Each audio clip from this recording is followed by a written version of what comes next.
یہاں پر دو لفظ سمجھنی ہیں. ایک لفظ ہے فاصبر اور دوسرا لفظ ہے لذنبک. یہ دو لفظ یہاں سمجھ لیں، باقی جو باتیں رہ گئی وہ آگے آ گئی. پہلی چیز ہے فاصبر، صبر کر. اور یہ نبی کریم علیہ السلام کو حکم دیا گیا. مراد کیا ہے فاصبر؟ صبر کر. پہلی بات تو یہ ذہن میں رکھ لو کہ فعل دو قسم کا ہے. ایک ہوتا ہے امر دو قسم پر، ایجاد فعل کے لیے اور ابقاء فعل کے لیے. طالب علم تھا، وہ پڑھ رہا تھا اور استاد سے کہتا ہے پڑھو، حالانکہ وہ پہلے پڑھ رہا تھا. اس کو کیا کہا جاتا ہے؟ پڑھو. یہ امر کس کے لیے؟ ابقاء فعل کے لیے. جس طرح پڑھ رہا ہے پڑھتا رہے. اور ایک ہے کہ طالب علم وہ ماشاء اللہ سویا ہوا تھا اور استاد نے کہا بھئی پڑھ. اس کا مطلب کیا ہے؟ پڑھ. یہ امر ہوگا ایجاد فعل کے لیے. تو امر دو قسم کا ہے، ابقاء فعل اور ایجاد فعل. یہاں جو ہے فاصبر کون سا امر ہے؟ ابقاء فعل. یہ نہیں ہے کہ نبی پاک صلی اللہ علیہ وسلم صبر نہیں کر رہے تھے اور اللہ نے فرمایا صبر کرو. یہ بات نہیں. نبی پاک صلی اللہ علیہ وسلم پہلے بھی صبر کر رہے تھے. اللہ نے فرمایا فاصبر، میرا پیغمبر صبر کرتا رہے. صبر کرتا رہے اس کو تعبیر کرتے ہیں اردو میں ڈٹے رہو اور پنجابی میں تکڑے سیو. یہ دونوں معنی ہیں، ڈٹے رہو اور تکڑے سیو. تکڑے. اچھا، اب یہاں پر ایک بات عرض کرنی ہے کہ صبر کا لفظ یہ تو قرآن کریم میں کوئی 90 مقام سے زیادہ آیات میں ہے. آیات صبر وہ 90 سے بھی زائد ہیں. حفاظ گن لیں، جو آیات صبر ہیں وہ 90 سے بھی تجاوز کرتی ہیں. اب وہ 90 آیت سمجھانی ہے 5 منٹوں میں انشاءاللہ. تو صبر کس چیز کا نام ہے؟ یہ لفظ آپ نے سنا ہوا ہے صبر؟ نہیں سنا ہوا؟ صبر کس کو کہتے ہیں؟ تو اس پر ہماری بات ہے. یہاں پر لفظ کئی ہوتے ہیں. ایک تو انشاءاللہ وہ آیت پر کٹھے آ رہے ہیں، صابرو، رابطو، وہ وہاں پر ذکر کروں گا. یہاں پر سب سے پہلی بات ہے صبر کی لغوی تحقیق. لغت کے اندر اہل لغت صبر کا اطلاق کس پر کرتے ہیں؟ یاد رکھ لو، الصبر والمصابرہ. الصبر والمصابرہ یہ اس کا مادہ ہے صاد با را. یہ اس کے حروف اصلی ہیں اور یہ اس کا مادہ ہے. آگے اسی مادہ سے استعبار بھی ہے. واصطبر، واصطبر وہ بھی اسی پہ ہے. اور اسی صبار وہ بھی اسی سے ہے. صبور وہ بھی اسی سے ہے. صبور، صبار، استبر علیہا آتا ہے نا.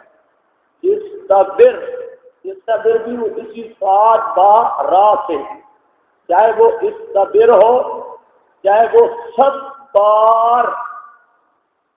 صبارن شکور.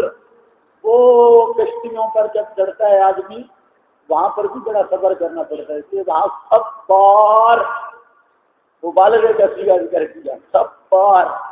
اور صبور اللہ کی صفت بھی ہے، صبور اللہ تعالیٰ کی صفت بھی ہے، وہ بھی اسی صفت سے ہے۔ فاصطبر وامر اہلک بالصلاۃ واصطبر علیہا، وہ فاصطبر بھی اسی سے ہے۔ بہرحال اس کے جو حروف اصلی ہیں وہ کیا ہے؟ صاد تا را، اور یہ مادہ جو ہے صاد تا را کا، تو یہ مادہ دلالت کرتا ہے حبس سے نفس مع شدت پر، نفس کو روکنا، لیکن ایسے نہیں روکنا، نفس کہیں اور جا رہا ہے اور اس کو کہنا نہیں جانا۔ مع شدت کا یہ مطلب ہے یہ نہیں کہ اس کو مارنا ہے، مع شدت کا مطلب ہے نفس کہیں اور جا رہا ہے۔ نفس جانتے ہو کہ نہیں جانتے؟ جی، نفس وہ چیز ہے جب آپ کمرے میں سوئے ہو اور لیتے ہوں ادھر سبق شروع ہو جائے، اب آپ کہتے ہیں بھائی چلیے سبق پر، اور اندر ایک بزرگ ہے وہ کہتے ہیں نہیں لیتے رہو، یہ کیفیت بنتی ہے کہ نہیں بنتی؟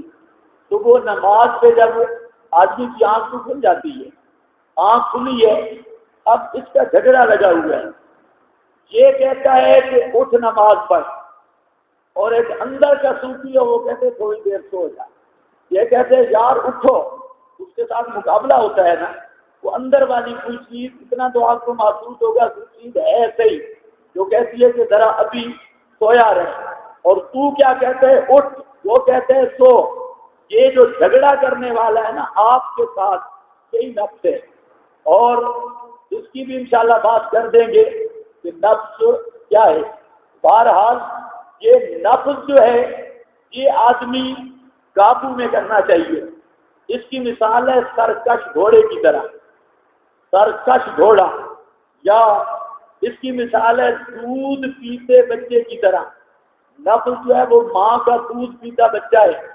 اب ماں کیا کرتی ہے؟ دودھ چھڑانے کے کئی طریقے کرتی ہے، ورنہ بچہ دودھ چھوڑتا ہی نہیں۔ اور نفس جو ہے اس کی مثال بھی یہی ہے، یہ گناہوں کا عادی مجرم پاپی ہے، اس لیے نفس سے گناہ چھڑانے کے لیے کئی طریقے اپنانے پڑتے ہیں، ورنہ یہ قابو نہیں آتا سرکش۔ یہ کبھی جائے گا چوری کی طرف، کبھی جائے گا ڈاکے کی طرف، کبھی جائے گا حرام کاری کی طرف، کبھی جائے گا زنا کی طرف، کبھی کدھر مجبور کرے گا، کبھی کدھر۔ اگر نفس کو کھلا چھوڑ دیا تو نفس آپ پر سوار ہو جائے گا، اور آپ پر جب نفس سوار ہو گیا تو وہ انسان ختم ہو گیا، وہ نفس کی سواری بن گیا۔ اسی کا قرآن نے کہا ارائیت الذی من اتخذ نفسہ ہوا، کیا تو نے نہیں دیکھا اس آدمی کو جس نے اپنے نفس کو جو عام معنی مفسرین نے کیا ہے الہ بنایا ہے، اپنے نفس کو، من اتخذ الہہ ہوا، جس نے اپنے نفس کو الہ بنا لیا۔ تو نفس کے الہ بننے کے تین معنی ہیں۔ ایک معنی یہ بھی ہے کہ نفس الہ بن گیا، مطلب ہے نفس اس پر سوار ہے اور یہ نفس کی سواری ہے۔ اب نفس اس کو جہاں لے جانا چاہتا ہے لے جاتا ہے، جو بدکاری کروانا چاہتا ہے یہ اس کے پیچھے پیچھے ہاتھ جوڑ کے جا رہا ہے۔ اور ایک ہے نفس پہ قابو رکھنا اور اس کو باندھ کے رکھنا۔ اب سے نفس، اس کا نام ہے صبر۔ جب نفس کو قابو کریں گے تو لغت میں اس کو کیا کہیں گے؟ بولتے کیوں نہیں؟ لغت میں اس کو کیا کریں گے؟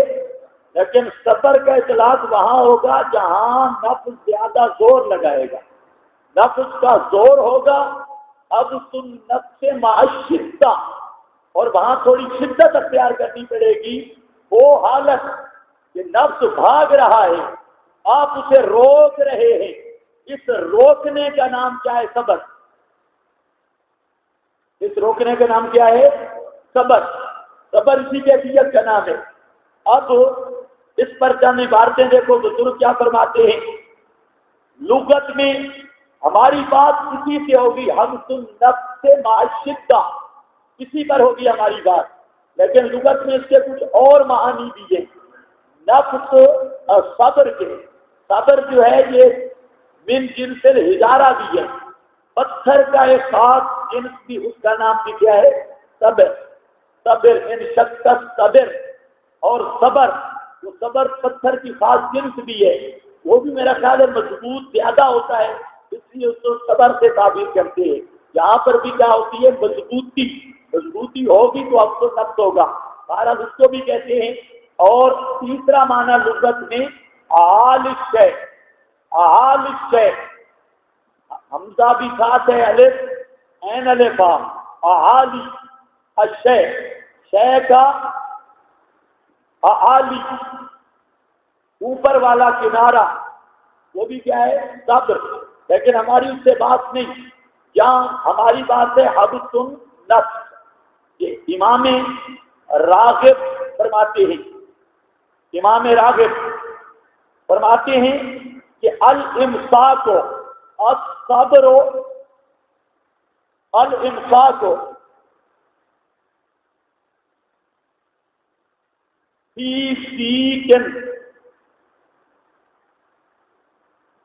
یقال سیکن سواد سیکن تنگی، یقال صبرت الدابۃ، صبرت الدابۃ بمعنی حبستها بلا علم. امام راغب کے کلام کا مطلب کیا ہے؟ فرماتے ہیں کہ الامساک روکنا، لیکن صرف روکنا نہیں، باسی کی تنگی کے ساتھ روکنا، تنگی کے ساتھ. اور عرب والے کہتے ہیں صبرت الدابہ، صبرت الفرس، میں نے گھوڑے کو روکا.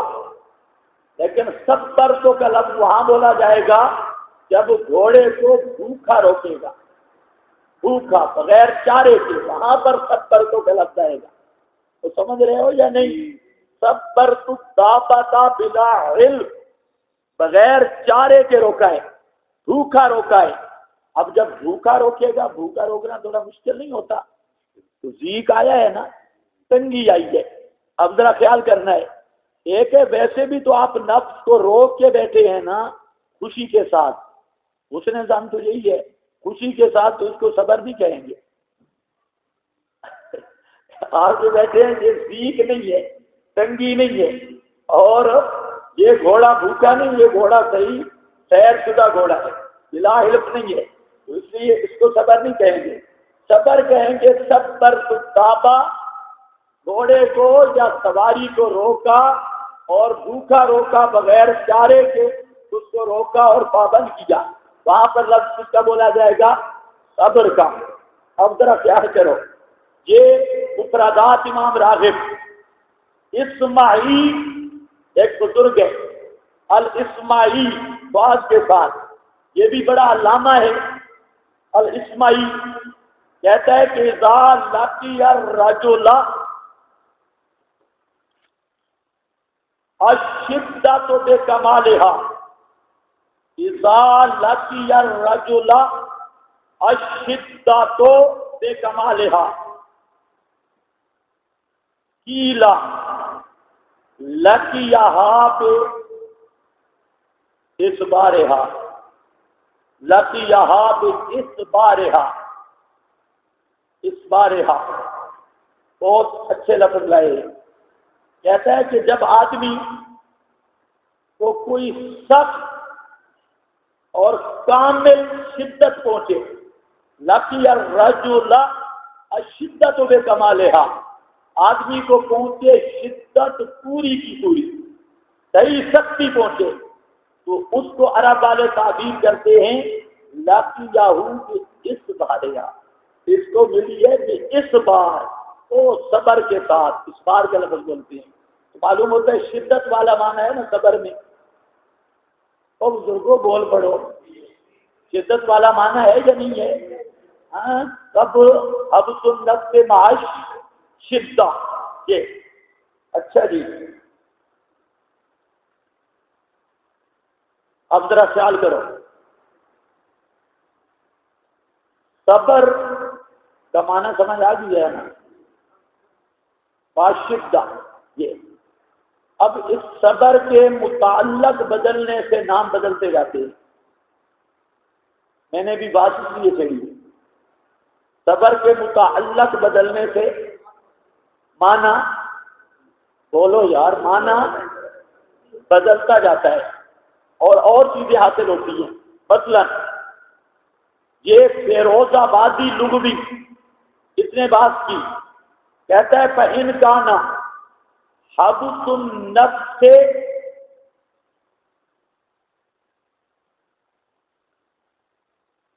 بے مصیبت، اگر مصیبت میں نفس کو روکا جائے، مصیبت میں، سُمِّيَ صبر، اس کا نام رکھا جاتا ہے صبر۔ اور وَإِنْ كَانَ فِي مُحَارَبَةِ الْأَعْدَاءِ، اگر نفس کو پابند کیا ہے دشمن کے ساتھ لڑائی میں، دشمن کے ساتھ لڑ رہا ہے، میدان جہاد ہے، محاربۃ الاعداء وہاں پر کیا ہے، تو اس نفس کو پابند کیا۔ نفس تو کہتے ہیں گھر بھاگ جاؤں، لیکن اس نے نفس کو روک رکھا ہے، نہیں لڑنا ہے، لڑائی کرنی ہے، اس کا نام الشجاعہ ہے۔ اس حد سے نفس کا نام کیا بنے گا؟ الشجاعہ، بہادری، جرت۔ آپ کہتے ہیں نا بہادری کا اطلاق یہ تو نہیں ہوتا ہے کہ آدمی 10 روٹیاں کھا لے آپ کہیں بڑا بہادر ہے۔ بہادری اور شجاعت کب کہیں گے؟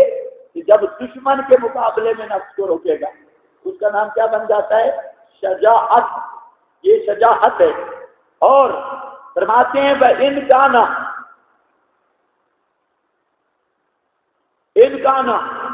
عَنْ فُضُولِ الْعَيْشِ، اگر یہ حد سے نفس زائد از ضرورت چیزوں سے بچنے میں ہو، فضول عیش، زائد از ضرورت چیزوں میں بچنے سے ہو، تو اس کا نام زہد ہے۔ اس حد سے نفس کا نام کیا بن جاتا ہے؟ بول پڑو، ان کانا ان فضول العیش سمیٰ زہدن، اسی کو زہد کہتے ہیں۔ ایک کھانے سے کام چلتا ہو، 2 کی ضرورت نہیں، یہ فضول عیش ہے۔ سمجھ آئیے بات؟ ایک چائے کے کپ سے کام چلتا ہو تو جگ بھرنے کی ضرورت نہیں، یہ کیا ہے؟ فضول۔ اگر فضول عیش سے بچ گئے تو تم زاہد ہے۔ اس حد سے نفس کا مطلب کیا ہوگا؟ زہد۔ اور اس نفس کو روکنے والا کیا بنے گا؟ زاہد، زاہد بن جائے گا۔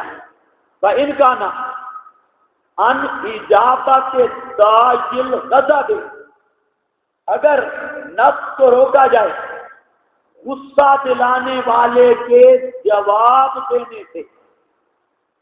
ایک آدمی آپ کو غصہ دلاتا ہے، آپ بیٹھے اور وہ خواہ ادھر آ کر کوئی نہ کوئی آپ سے شرارت کرتا ہے، کسی کے کان سے پکڑتا ہے، کسی کی ٹوپی اتارتا ہے اور ایسی شرارت کرتا ہے۔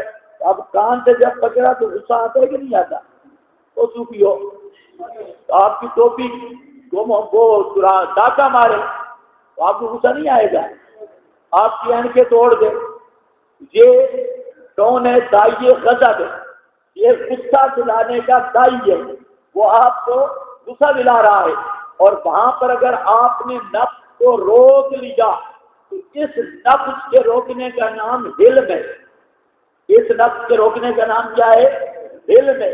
اب کوئی حق النفس ہے، لیکن لفظ کیا آئے گا؟ علم کا، اردو پاری کا۔ غصہ لگا تو ہے لیکن نفس کو روک لیا نہیں، تو یہ 2 لگاتے اس کے دانت بھی باہر چلے جاتے، 2-3 کے ساتھ شرارت کی، لیکن اس نے روک لیا، اس کا نام کیا ہے؟ علم۔ اور ایسے روکنے والا کون ہوگا؟ حلیم۔ حلیم یہ چیز کوئی ہے۔ اسی طرح وَإِنْ كَانَ عَنْ شَهْوَةِ الْفَرْجِ سُمِّيَ عِفَّةً، اگر فرج کی شہوت سے اپنے آپ کو روک لیا اور نفس کو روکا اس روکنے کا نام کیا بن جائے گا؟ عفت. اس روکنے کا نام کیا بن جائے گا؟ عفت. میں نے کیا کہا؟ محاربۃ الاعداء کے مقابلے میں نفس کو روکا، اس کا نام شجاعت. اور اگر فضول عیش سے روکا اس کا نام زہد. اور اگر غصے پر قابو پایا اور داعیے غضب کی اجابت سے نفس کو روک لیا، تو غصہ دلا رہا ہے اس کی اجابت جواب دینے سے روک دیا، تو اس کا نام حلم ہے. اور اگر شہوت فرج سے نفس کو روکا تو اس کا نام. اب بہت سارے معنی آپ کے پاس آ گئے. اب آپ سے کوئی پوچھے عفت کیا ہے، پتہ ہونا چاہیے. کوئی پوچھے زہد کیا ہے، پتہ ہونا چاہیے. کوئی کہے علم کیا ہے، پتہ ہونا چاہیے. کوئی کہے صبر کیا ہے، پتہ ہونا چاہیے. صرف متعلق بدلنے سے لفظ بدل رہے ہیں. اب ان لفظوں میں بات نہیں کروں گا. عفت کیا ہے، زہد کیا ہے، زہد پر شاید آگے آئی جائے. اور علم کیا ہے، یہ چیزیں آپ کی سمجھ میں بھی آ گئی یا نہیں آ گئی؟ یہ قرآن پاک کے الفاظ ہیں، اور قرآن پڑھنے والوں کو قرآنی لفظوں کا معنی آنا چاہیے. آج کل تو صرف جہاں آیت نکالی نا اور وہی لفظ کہیں اور مل گیا تو وہاں دوڑا بھی، وہاں پر بھی نہیں مانا ہے. اور تائیدات کے لیے بھی ملکہ اشتہار چاہیے، وہاں بڑا مشکل ہے. نہیں تو انی کنت من الظالمین الا لعنۃ اللہ علی الظالمین تائید نہیں کرتے. ربنا ظلمنا انفسنا، تو ایسی تائید کفر تک پہنچا دیتی ہے، یہ کفر کی تائید ہوگی. تو آیت کو سمجھو کہ اللہ پاک فرمانا کیا چاہتے ہیں، مراد الہی ہے کیا. اب ذرا دوستوں بزرگوں توجہ، میری طرف بات ختم نہیں ہوئی. صبر سے یہ تو لغت میں مانے تھے، لغوی تحقیق ہے. اب الصبر فی الاصطلاح، اصطلاح شرعی میں صبر کس کو کہتے ہیں؟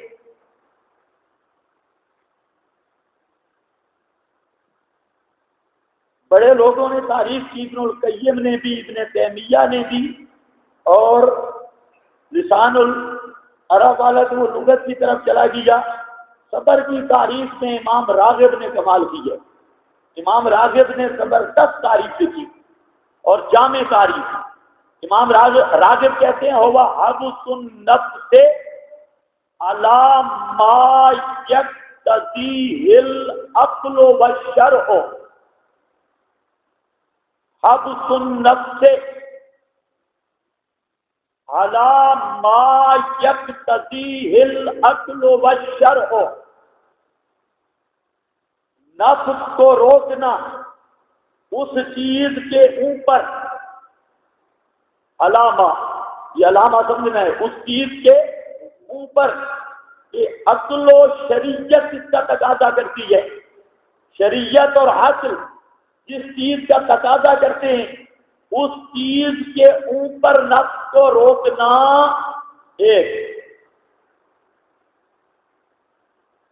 ہاں بھائی، او اما این کے ساتھ اما، او اما یقتضیان حبسہا عنہ، او اما یقتضیان حبسہا عنہ.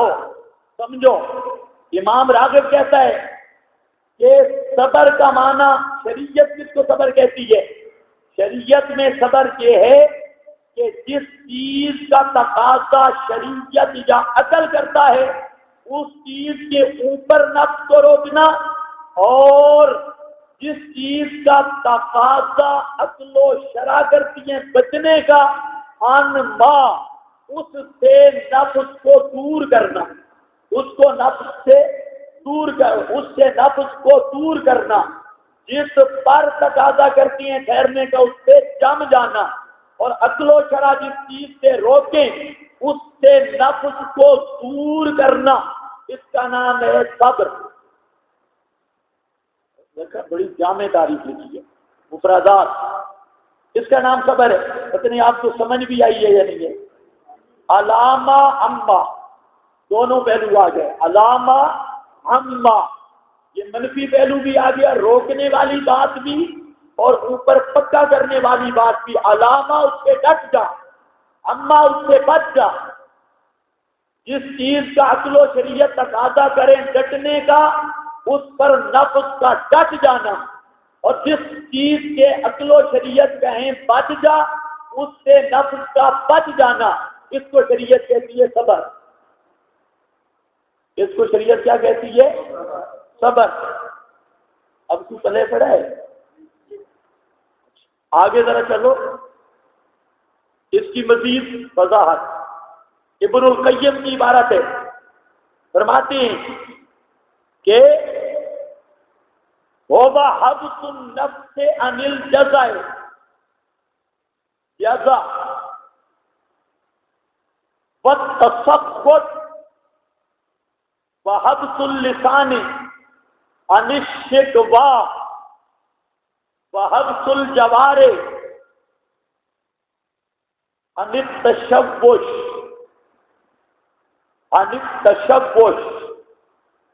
تو تشوش کتنی چیزیں آ گئی؟ بولو، کتنی چیزیں آ گئی؟ ہوبا حبس النفس عن الجزع، کیا مطلب؟ نفس کو روکنا جزا فضا سے۔ جزا فضا سمجھتے ہو نا؟ رولا، جزا فضا، ہاڑ دھاڑ، چیخنا چلانا، جس سے نفس کو روک لے۔ مصیبت آ گئی کوئی مسئلہ نہیں، ڈوبنے سے تو نہیں چلتی۔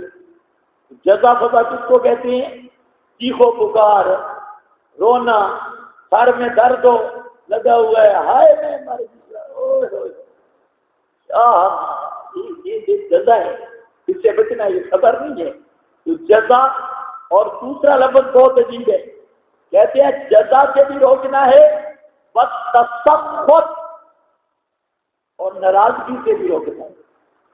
کوئی مصیبت آ گئی، اب اندر اندر سے یہ بیچارہ ناراض ہے، کیوں آئی ہے؟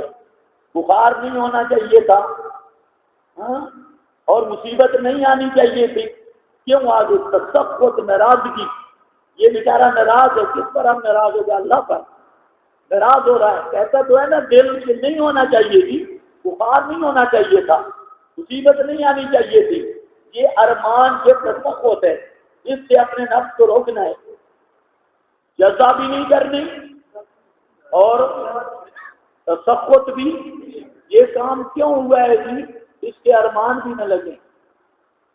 ارمان شرمان نہیں، ارمان ناراضگی کے درجے کا، ویسے غیر اختیاری کی اور بات ہے، ناراضگی کے درجے کا تسخط یہ بھی نہ ہو، ارمان بھی اس طرح کا نہ ہو۔ اور زبان کو روکنا شکوے سے، زبان کو روکنا شکوہ سے، خیال کرنا، شکوے سے۔ شکوہ کیا ہے؟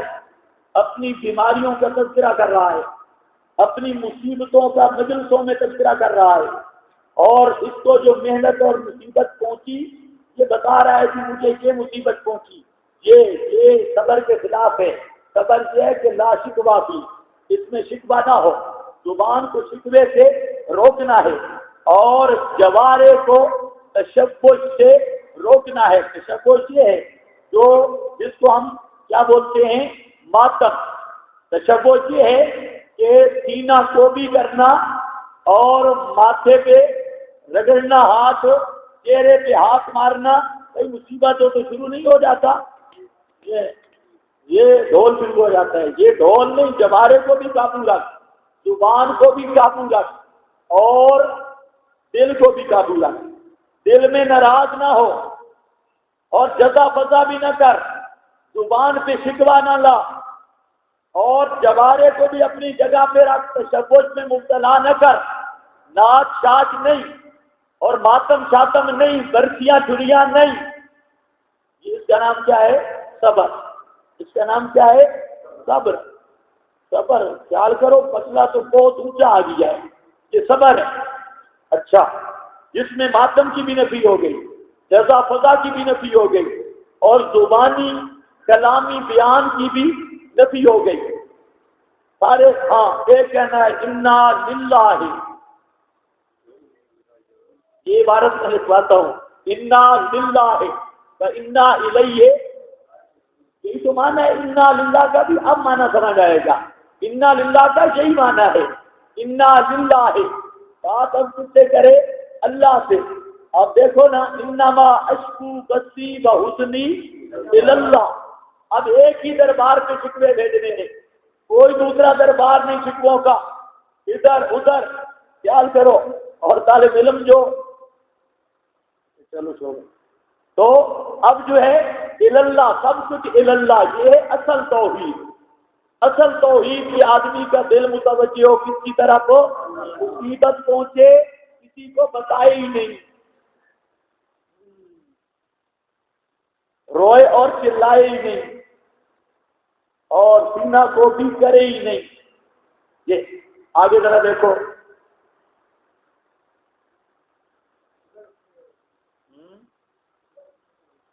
کون سا؟ اچھا سمجھ نہیں ہے. انت تشوش،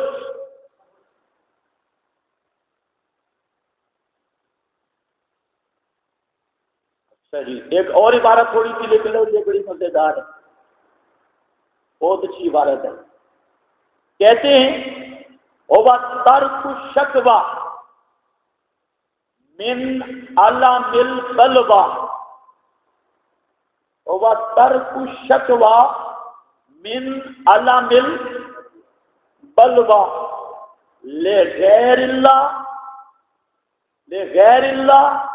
الا اللہ، لغیر اللہ الا اللہ. کیا مطلب ہے؟ بلوہ وہ جو مصیبت ہے اس کا شکوہ غیر کے سامنے نہ کرے، کرے تو کس کے سامنے کرے؟ اللہ، اللہ کے سامنے کرے. اسی سے حضرت ایوب اللہ فرماتے ہیں وجدناہ صابرا نعم العبد، وجدناہ صابرا ہم نے صابر پایا. کیوں؟ انہوں نے کیا کیا تھا؟ مخلوق کے سامنے ذکر نہیں کیا اور کہتے کہ انی مسنی الضر وانت ارحم الراحمین. یہ شکوہ کس کے دربار میں کیا ہے؟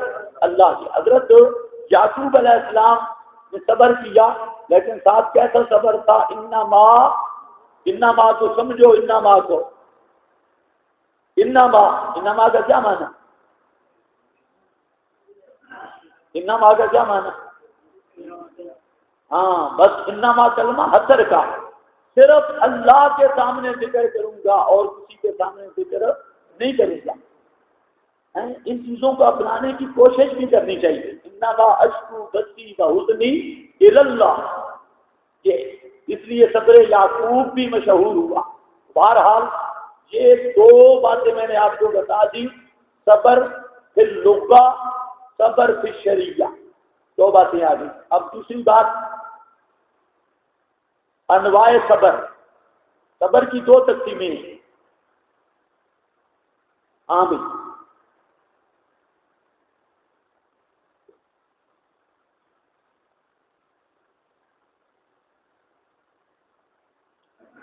ایک ہے صبر باللہ، ایک ہے صبر للہ، ایک ہے صبر مع اللہ. کیا ہے؟ صبر باللہ، صبر للہ، صبر مع اللہ. ہاں بھائی صبر باللہ وما صبرک الا باللہ، وہ کیا ہے؟ صبر باللہ.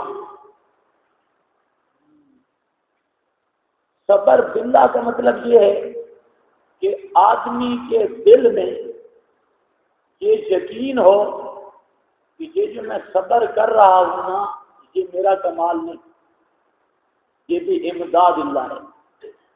صبر باللہ کا مطلب ہے صبر بے توفیق اللہ. آدمی مصیبت پہ صبر کرے تو نفس کا صنم کہے گا کہ تو بڑا کمال والا ہے، تیرا بڑا کمال ہے، اور اس کو یہ کاٹ کے کہ تو نہیں کر سکتا تھا صبر. یہ صبر تیرا ہے باللہ باستعانت اللہ بتوفیق اللہ، یہ اللہ نے تجھے صبر کی توفیق دی ہے. صحیح، یہ باتیں سوچنے کی ہیں، سوچنے کی. آدمی جب کوئی کام کرتا ہے نا تو ایک اور نفس کی خرابی اعجاب النفس، اعجاب النفس، وہ جو پیدا ہوتا ہے کہ میں نے یہ کمال کیا، میں نے یہ کام کیا، میں نے یہ کام کیا، نہیں، وہاں پر میں نے نہیں کیا، وہاں یہ ہو اللہ نے توفیق دی ہے، میں کچھ بھی نہیں، اللہ نے صبر کر کے صبر ضائع نہ کرے، صبر باللہ کی یہ یقین ہو کہ یہ توفیق دینے والا کون ہے؟ اللہ۔ نمبر 2 صبر للہ، صبر کرتا ہے للہ، اللہ کے لیے کا کیا مطلب ہے؟ اللہ کی محبت میں، والذین آمنوا اشد حبا للہ، اللہ کی محبت میں صبر کرتا ہے۔ مصیبت آ گئی، اس کا یقین ہے کہ اللہ نے بھیجی ہے، اور آپ کو پتہ ہے محبوب کی دی ہوئی تکلیف میں بھی لذت ہوتی ہے، محبوب کی دی ہوئی تکلیف میں بھی کیا ہوتی ہے؟ لذت ہوتی ہے، اور یہ لذت وہ حدیث میں آتا ہے نا، من احب للہ وابغض فقا، دوسرا آتا ہے وجد حلاوۃ ایمان، وہ ایمان کی مٹھاس اس کو ملے گی، مٹھاس۔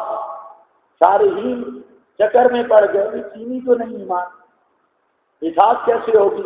وہ ادھر ادھر چلے گئے، لیکن اصل بات یہ ہے کہ محبت میں لذت ہے، اور سب سے زیادہ جو لذت ہے وہ اللہ تعالیٰ کے ساتھ محبت میں ہے، اللہ سے محبت لگ جائے، یہ سب سے زیادہ لذت والی ہے۔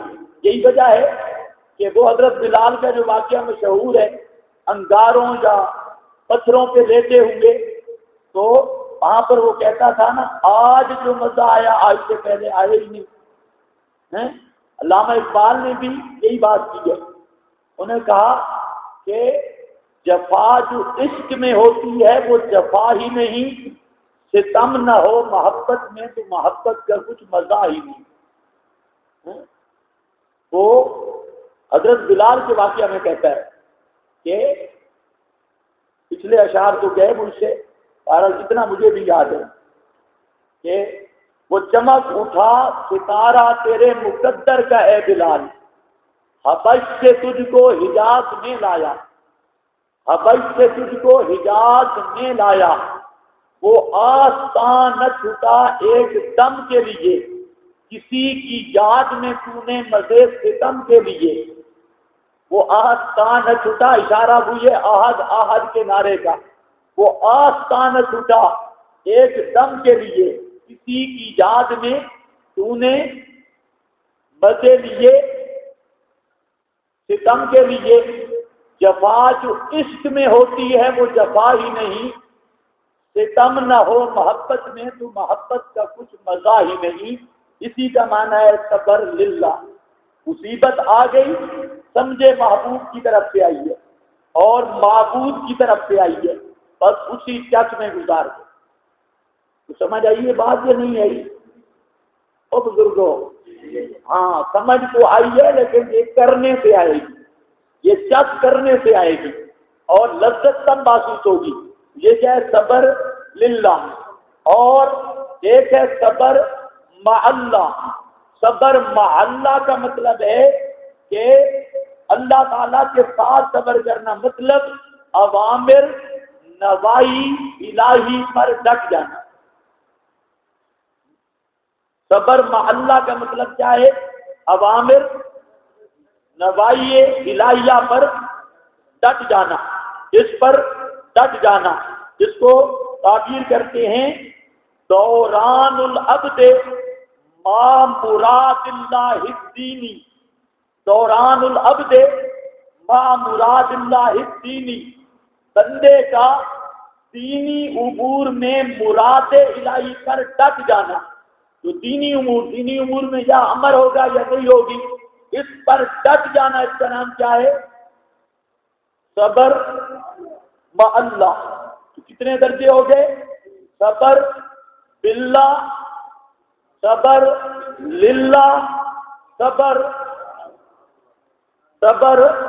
مع اللہ. اب جو انبیاء کا صبر ہوتا ہے نا وہ صبر للہ ہوتا ہے. اور صبر بھی ہوتا ہے لیکن زیادہ مقام کیا ہوتا ہے صبر؟ وہ اللہ کی محبت میں ڈرتے ہیں، حب اللہ پر ڈرتے ہیں. عوام کا صبر خواص کے صبر کا فرق ہو جاتا ہے. اس کے بعد ایک تقسیم آپ نے بھی پڑھی ہے کہ صبر علی الطاعت، صبر عن المعصیت، صبر علی الامتحان. کیا؟ صبر علی الطاعات، صبر عن المعصیت اور صبر علی الابتلاء والامتحان. امتحان دو قسم کا ہے، الابتلاء بالعیش اور الابتلاء بالسراء، الابتلاء بالضراء. بندے کی لیبلوکم عام ہے. اللہ کبھی نعمتیں دے کر امتحان لیتا ہے، کبھی چھین کر امتحان لیتا ہے. امتحان کبھی نعمتیں دے کر ہوتا ہے، کبھی نعمتیں چھین کر ہوتا ہے. کبھی خوشی میں، کبھی غمی میں. خوشی بھی امتحان میں ہے، غمی بھی امتحان میں ہے، دونوں امتحان ہیں. اب دوستوں بزرگوں توجہ میری طرف. صبر علی الطاعت کا کیا معنی؟ نفس کہے گا نماز مشکل ہے، انہا لکبیرہ، اور نفس کو روک کدھر جا رہا ہے؟ نماز پہ آ. اور اس کی پوری مثال روزہ ہے.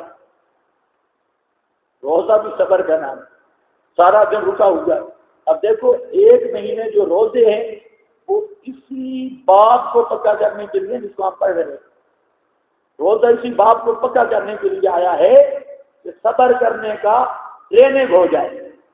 اور صبر کی ٹریننگ ہے روزہ. رمضان کا مقصد ہی یہ نہیں ہے کہ اللہ کے یہاں کوئی خوراک کی کمی ہو گئی، مہینہ ذرا طالب علم میں تھا اور نہ پیے. وہ مطلب لعلکم تتقون، وہ ٹریننگ ہے اسی صبر کی، اور وہ مہینے ہی صبر کا ہے. اب سارے پریشان ہیں، یا تو سمجھ نہیں آ رہی. اگر مشکل ہے تو ان چیزوں کو چھوڑتے ہیں، ترجمہ کر لیتے ہیں، وہ کوئی مسئلہ نہیں. ہاں بھائی میں تو کوشش کر رہا ہوں آپ کو صوفی بنا دیں، آپ کو تزکیہ یہ بھی آنا چاہیے. اصل تو صفا قلبی ہوتی توحیدی بھی ہے. مشرک کا دل صاف ہوتے ہی ہے، چاہے وہ جو بھی کہے. یہ جو اخلاق عالیہ ہیں یہ ہمارے دلوں میں اللہ پیدا کر دے، اور ہمیں یہ چیز سمجھ آ جائے ہم اس پہ ڈٹ جائیں. مشرک کا کیا ہے اس کے ساتھ؟ مشرک نے تو سارا کام بابے کے ساتھ کرنا ہے. ہاں بھائی اب ذرا توجہ کر. کیا عرض کر رہا تھا؟ صبر علی الطاعات اور صبر عن المعصیہ اور صبر علی الابتلاء. اب ذرا ایک اور بات سنو، ان میں افضل کون سا صبر ہے؟ علماء نے بات کی ہے صبر 3 ہے لیکن افضل کیا ہے؟ یاد رکھ لو، افضل جو صبر ہے وہ صبر عن المعصیت ہے. کون سا؟ صبر عن المعصیت، عن المعصیت، گناہ سے بچنا. یہ اصل ہے، اس میں فضیلت ہے. نیکی کرنا یہ بھی تھوڑا محنت طلب ہے، لیکن گناہ سے بچنا سب سے مشکل ہے. رہ گئے امتحان، تو امتحان میں تو صبر آ ہی جاتا ہے. امتحان تو ہوتے ہیں غیر اختیاری، امتحان میں تو صبر آ ہی جاتا ہے، وہاں آدمی مجبور ہوتا ہے. اب ذرا قرآن دیکھو، ایسے دیکھو، ایسے ابھی نہیں، دین میں دیکھو. اگر ادھر چلے تو پھر دوسرا مضمون بھی رہ جائے گا، یہ کچھ ادھار کر دوں گا. قرآن میں دیکھو صابری، حضرت یعقوب نے صبر کیا. وہ کون سا صبر تھا؟ امتحان تھا، ابتلا تھا. ایک وہ صبر. حضرت ایوب نے صبر کیا، وہ کس پر تھا؟ ابتلا اور امتحان کا صبر تھا. علماء نے بات کی ہے کہ صبر ایوبی اور صبر یعقوبی سے صبر یوسفی بہتر ہے، افضل ہے. اور بزرگوں ہے وہ بھی صابر، لیکن حضرت یوسف کا صبر جو تھا وہ ان سے کیا تھا؟ افضل تھا۔ وہ کس طرح؟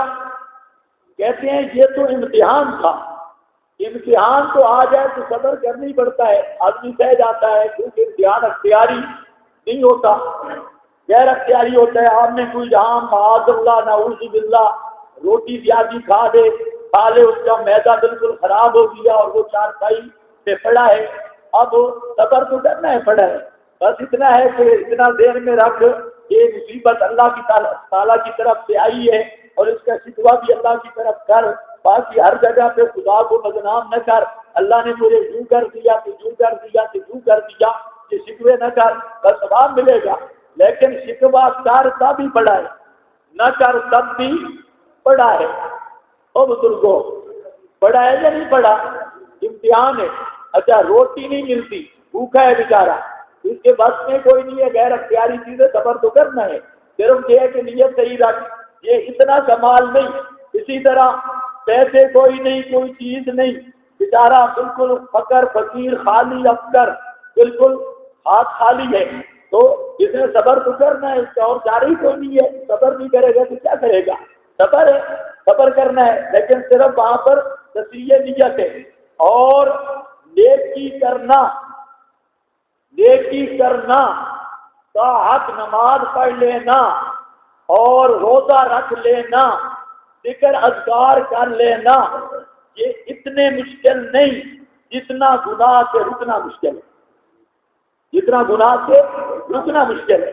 اللہ نے حضرت یوسف کا جو مقام بیان کیا ہے وہ یہی بیان کیا کہ حالات کیا ہیں، جوان ہیں، جوانی ہے، اگر 80 سال کا بوڑھا گناہ سے بچ جائے تو کوئی کمال نہیں، پھر جوانی اور ہے بھی تجرد، شادی شدہ بھی نہیں، ایک آدمی نے 4 شادیاں کی ہوئی ہیں اور کوئی عورت اسے دعوت دے کہے بھائی میں نہیں یہ کام کرتا، اس کا اتنا کوئی کمال نہیں۔ جہاں حضرت یوسف علیہ السلام ہے، جوانی ہے اور ہیں بھی غیر شادی شدہ اور جوانی بھی، فلما بلغ اشدہ، اپنے عروج پر ہے اور کئی 100 مردوں کی طاقت ہے، یہ سارے ہونے کے باوجود پھر ایک آدمی جوانی بھی ہو،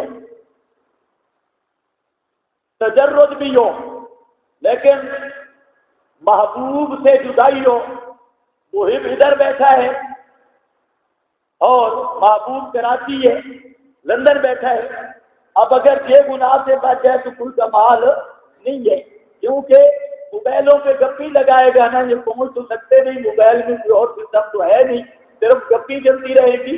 اگر یہ جہاں پاکستان اسلام آباد میں بیٹھ کے لندن والے سے محبوب سے یہ گناہ سے بچ گیا، یہ کوئی کمال نہیں۔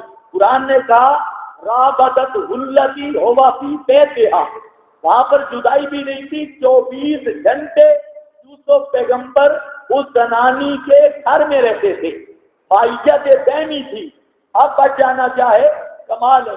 پھر مسئلہ یہ ہے کہ حضرت یوسف اجنبی آدمی تھے، مصر میں اجنبی تھے، اپنے علاقے میں آدمی بدنامی کے خوف سے بچ جائے کوئی کمال نہیں، اور جو اجنبی علاقہ میں ہو، کوئی واقف بھی نہ ہو، پہچانتے ہی نہ ہو، وہاں گناہ سے بچنا یہ اور کمال ہے۔ پھر حضرت یوسف غلام تھے، حور کو عزت کا خطرہ ہوتا ہے، اور جو غلام اور نوکر بن کے رہے اس کو بھی اپنی عزت کا خطرہ نہیں ہوتا، حور بچ جائے تو کمال نہیں، کمال تو یہ ہے بھی غلام اتنا وہ عزت کا خطرہ بھی نہیں، لیکن پھر بھی قریب نہیں جاتا، یہ کمال ہے۔ پھر کمال اس سے بھی آگے کمال ہے، اس کمال سے بھی آگے کمال ہے کہ وہاں پر حضرت یوسف جو ہیں وہ محب نہیں، طالب نہیں، بلکہ طالبہ کون ہے؟ حضرت بی بی پاک دامن، بی بی زلیخا، وہ طالبہ ہے۔ اور اگر مولوی صاحب بیچارہ کوئی چھیڑخانی کرے عورت سے، طالب یہ ہو وہ مطلوبہ ہو، اور یہ کوئی تھوڑا بہت اشارہ کرے وہ آگے سے کہ مولوی صاحب شرم نہیں آتی، اس کا تو سارا کیا دھرا ختم ہو گیا۔ لیکن وہاں پر مسئلہ کچھ اور ہے، وہاں بی بی زلیخا وہ طالبہ ہے اور حضرت یوسف علیہ السلام کیا ہیں؟ مطلوب ہیں، یہ مطلوب ہیں۔ پھر طالب مطلوب اکٹھے ہوں اور 10-12 آدمی اور بھی وہاں بیٹھے ہوں، پھر گناہ سے بچ جائیں کوئی کمال نہیں. وہاں کمرہ اکیلا ہے، اللہ کا دل ابواب، دروازے بند ہیں. پھر اندر جا کے آگے طالب مطلوب اندر چلے جائیں اور عین موقع پر آگے سے مطلوب کہہ دے بھی کچھ حیا کر، وہاں پر بھی اگر رک جائے تو کوئی کمال نہیں. وہاں پرزور دعوت بھی دینے والی کون ہے؟ وہ طالبہ پرزور دعوت دے رہی ہے ایسا. لیکن حضرت یوسف اتنے پاک دامن تھے، اکیلے کمرے میں وہ عورت بھی حسین و جمیل وہاں پر پہنچ کے ہے بھی وزیر خزانہ کی بیوی ہے، بڑے اونچے خاندان کی حسب نسب، وہاں دروازے بھی بند ہیں. اب ذرا خیال کرنا ہے اصل نبی کا کمال جو ہوتا ہے، دروازے بند ہیں، عورت مرد اکٹھے ہیں، لیکن حضرت یوسف کو برائی کا خیال ہی نہیں.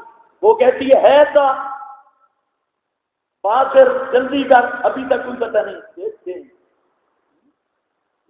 ایسا کوئی اسا کہ اللہ کا اقول اللہ کا تیرے نالا اقول اللہ کا تجھے کہہ رہی ہوں. اور اب راز مارو بےایمانی مجھے کہہ رہی معاذ اللہ، کالا معاذ اللہ. اس مقام پہ بچ جانا یہ ہوتا ہے صبر عدل معصیت، اور یہ درجہ تک سے اب چلے. کچھ چیزیں سمجھ آئی ہیں یا نہیں آئی؟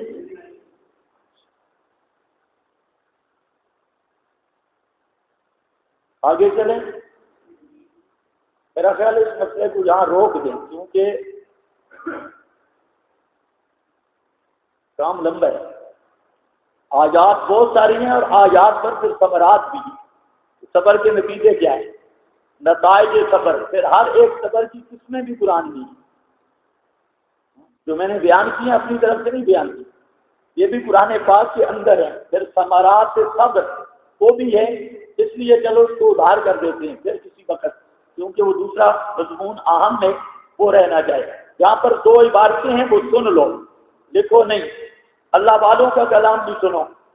یہ ایک بزرگ گزرے ہیں جنید بغدادی رحمت اللہ علیہ، بڑے بزرگ تھے اللہ والے، اور انہوں نے عجیب جملہ کہا، یہ سن لو. کہتے ہیں المسیر من الدنیا الی الاخرہ سال. دنیا سے آخرت کا سفر کرنا ایمان ہو تو آسان ہے تو لمبا سفر، لیکن ایمان ہو تو کیا ہے سال آسان ہے. اور فرماتے ہیں وَهِجْرَانُ الْخَلْقِ فِي جَنْبِ اللَّهِ شَدِيدٌ. مخلوق کو چھوڑنا اللہ کی جانبداری میں یہ مشکل ہے. دنیا چھوڑ دینی آسان ہے، لیکن مخلوق کو ترک کرے جنب اللہ، اللہ کی جنب اور جانب میں اللہ کی طرف آئے مخلوق کو چھوڑے، یہ ذرا مشکل ہے. سمجھ آئیے بات، اس کو سوچ لینا. مخلوق کو چھوڑے اللہ والے پاس آئے تو تھوڑا مشکل ہے. اگلا جملہ جو میں اصل بتانا چاہتا ہوں وہ ہے بَالْمَسِيرُ مِنَ النَّفْسِ إِلَى اللَّهِ صَعْبٌ شَدِيدٌ. کہتا ہے نفس کو چھوڑ کر اللہ کی طرف جانا اور زیادہ مشکل ہے. لوگوں کو چھوڑنا شدید ہے اور نفس کو چھوڑ کے اللہ کی طرف متوجہ ہونا اشد ہے. او بزرگوں دوستوں، دنیا چھوڑنا سہل ہے. ہم تو سمجھتے ہیں دنیا چھوڑنا مشکل ہے. کہتے ہیں دنیا چھوڑنا کوئی مشکل نہیں، دنیا آدمی چھوڑ جاتا ہے آخرت پہ چلا جاتا ہے. یہ سفر مشکل نہیں. ایک سفر ہے مخلوق چھوڑ کے اللہ کی طرف آنا، یہ تھوڑا مشکل ہے. اور ایک ہے نفس کو چھوڑ کے اللہ کی طرف آنا، کہتے ہیں یہ اشد ہے، یہ بڑا مشکل ہے. بس صبر مع اللہ اشد، اور یہی صبر مع اللہ ہے اور یہ سب سے بڑا اشد ہے. اچھا جی، ایک اور بزرگ ہے ذوالنون مصری، یہ بھی ولی اللہ شخص ہے. ذوالنون کہتا ہے کہ الصبر التباعد من المخالف.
درجہ میں ہوگی، تحقیق الذنب، اور نمبر 2 کہ ادلہ عصمت انبیاء، یہ بھی وہاں پر دوں گا۔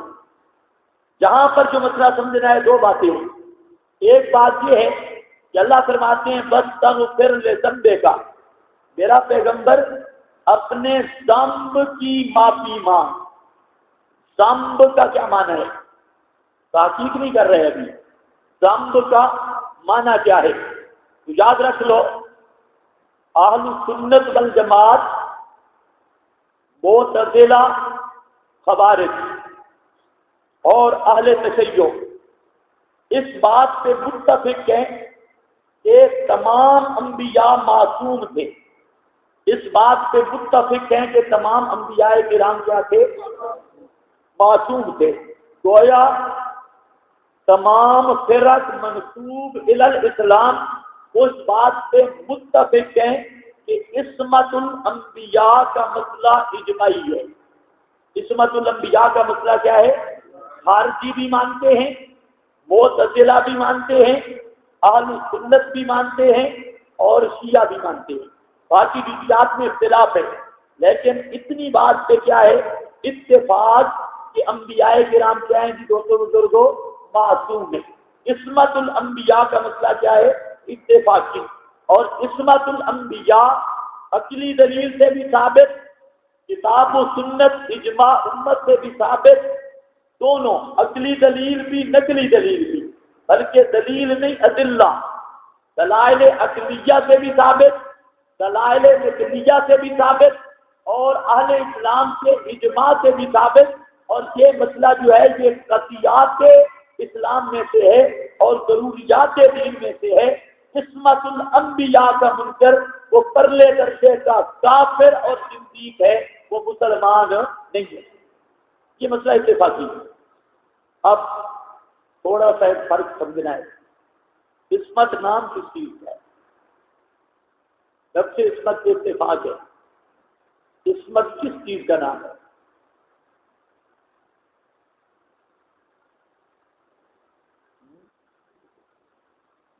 اس میں اہل سنت اور اہل تشیع کا اختلاف ہے عصمت کے معنی میں، اور یہ اس لیے کہہ رہا ہوں کہ آپ کے علم الکلام کی کتابوں میں گڑبڑ ہے، وہاں پر جو بزرگوں نے لکھا کوئی وضاحت نہیں کی۔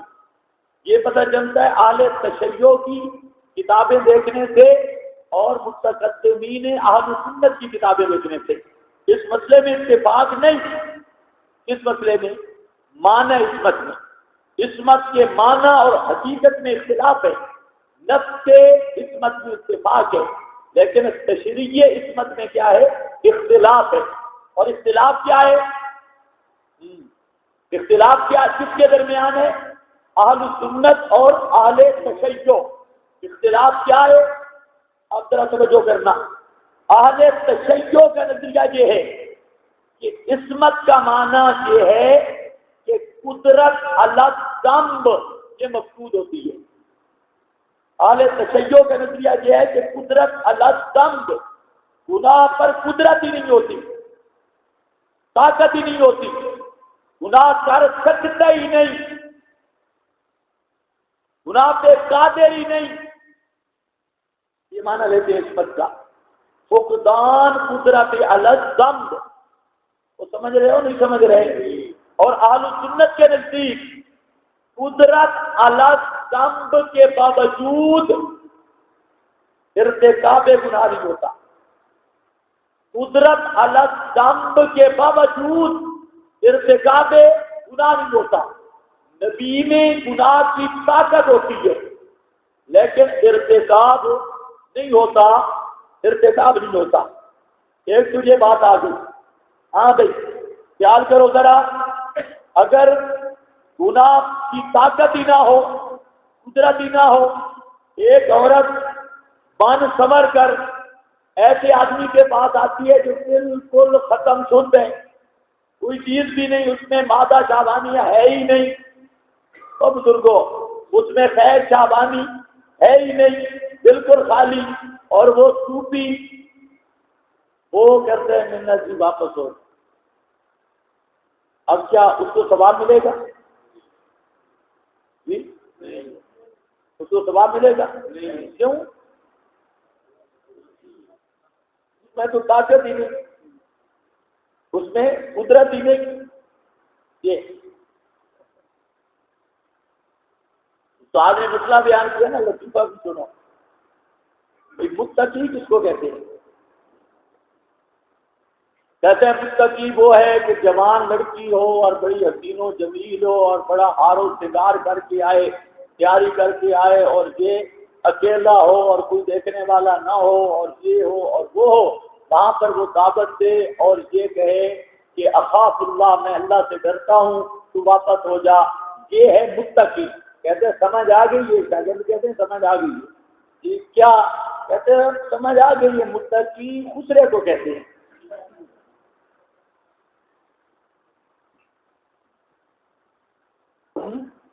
آپ بھی ایسے سمجھ گئے ہیں نا بھائی، قدرت کا سلب ہے، سلب قدرت کی صورت میں اگر گناہ نہیں کرتا تو کمال کوئی نہیں۔ کمال تب ہے کہ قدرت ہو اور گناہ نہ کرے۔ ہم کہتے ہیں یوسف میں قوت تھی، اس لیے یوسف کا کمال ہے۔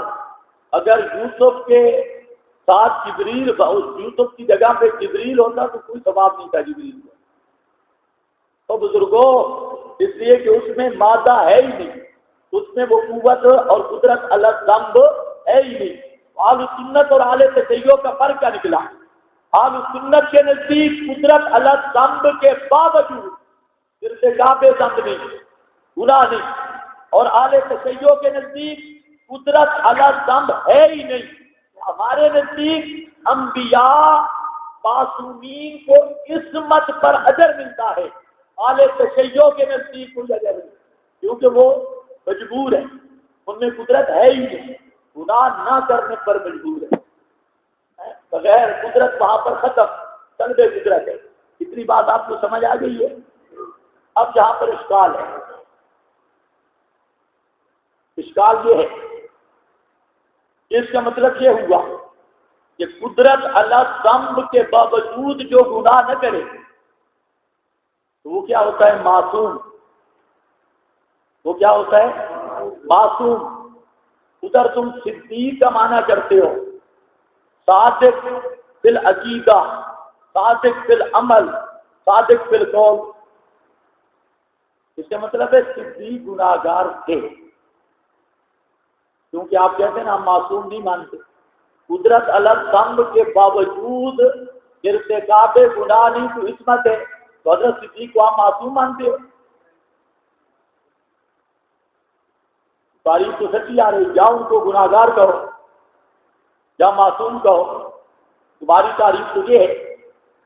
ہاں، اس پر شرح قائل کے حاشیے والے نے زبردست جواب دیا، خیالی نے بھی، سیالکوٹی اور اس نے بھی۔ کہتے ہیں کہ تھوڑی سی وضاحت ہے، یہ جو قدرت اللہ ذنب ہے، اس کے باوجود ارتکاب ذنب نہیں ہوتا، وہ ایک ملکہ کی بنیاد پہ نہیں ہوتا۔ عصمت ملکہ ہے، اور اس ملکہ سمجھتے ہو یا ملکے کی طرف بھی جاؤں؟ ملکہ وہ ایسا ملکہ استعداد فطری ہے، اس استعداد فطری کی بنیاد پہ گناہ نہیں ہوتا۔ قدرت ہوتی ہے لیکن ملکہ ہوتا ہے عصمت کا۔ عصمت نام ہی کس کا ہے؟ ملکہ کا۔ اگر گناہ نہ کرے اس ملکہ ہوتے ہوئے تو معصوم ہے، اگر ملکہ نہیں اور گناہ سے بچا ہوا ہے تو وہ صدیق ہے۔ صدیق گناہگار نہیں، اللہ کرے سمجھ آ جائے۔ ہاں اب کعبہ تیرا دماغ خراب ہو تو زیادہ ہے، ملکہ وہاں نہیں ہے تو زیادہ کہتے ہیں۔ ملکہ تو کمال ہے، ملکہ خود کمال ہے، عصمت والا ملکہ اصل کمال تو یہ ہے۔ ایک درجہ جب نبی میں عصمت والا ملکہ ہے، صدیق میں عصمت والا ملکہ نہیں، تو صدیق کا جہاں بڑھ دیا۔ یہ عجیب بات ہے، عصمت مستقل مقام ہے اور ملکہ عصمت نام ہی ملکے کا ہے، تو صدیق میں عصمت نہیں، یعنی وہ ملکہ نہیں، نبی میں وہ بنتا ہے، زید کی صدیق میں ہے یا نبی میں؟ جس میں زید کی فضیلت والی ہوگی اس کی شان زیادہ ہوگی، جس میں نہیں ہوگی اس کی شان زیادہ ہوگی۔ ہاں بھائی، اب آؤ جی، جو میں نے تقریر کی اس پر حوالے نوٹ کرو۔